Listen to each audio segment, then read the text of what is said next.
We know that the narrative is a chain of events linked by the cause and effect and occurring in time and space. A narrative is also what we usually mean by the terms of the story. Typically, the narrative begins with one situation. A series of changes occurs according to the pattern of cause and effect. Finally, a new situation arises that brings about the end of the narrative. So, how does mise en scene contribute to the film's narrative?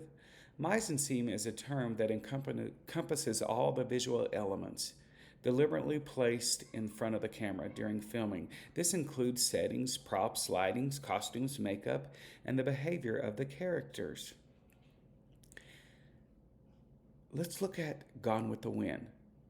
The atmospheric impression of the misty streets in The Big Sleep, and the chilling setting of Buffalo Bill's lair in The Silence of the Lamb. Mise en scene plays a crucial role in creating memorable movie moments. For instance, think of the dusty roads and swinging bar doors and pistol packing cowboys, and then you might even think of the movie Tombstone. How does the director use lighting, set design, and costume design to create a particular mood or atmosphere? When the director uses lighting, set designs, and costume designs to create that particular mood, it is also creating mise en scene. Settings refer to the surroundings of the scene, also known as the backdrop. It often includes the geographical location and time. Elements of the settings can include location, scenery, time, props, environment, climate, and weather. Settings can help establish mood and foreshadow events. For example, a rainy, gloomy weather combined with a scary Gothic castle can create a spooky atmosphere. Or, on the other hand, a sunny day on the beach creates a much happier atmosphere. Now let's look at movies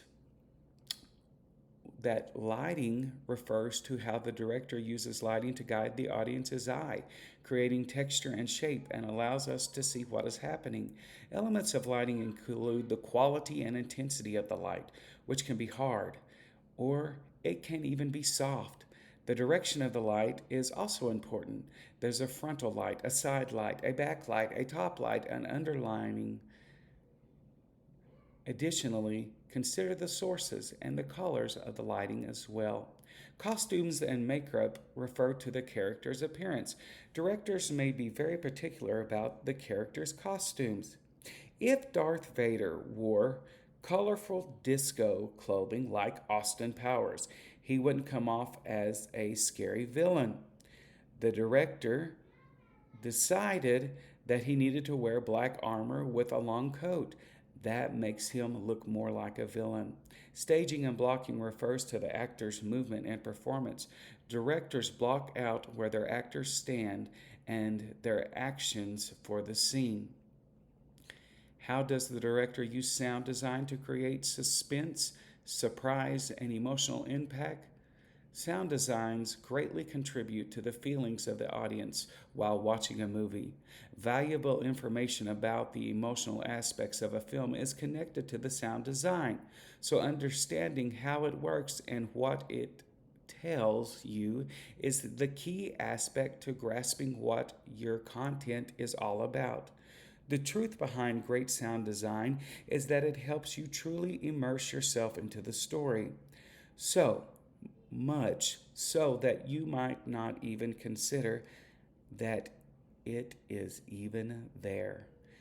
The sound of the lightsaber in Star Wars, or the theme song accompanying Indiana Jones as he goes on to his adventure. The sound in that film helps create realism, adds credibility to the story, and above all, sucks you into the emotional state of the moment. Throughout film history, sound has always accompanied all motion pictures. Even when films were silent, there was always some type of sound or music. Even musicians were hired by the cinema. It was the music that made all the difference.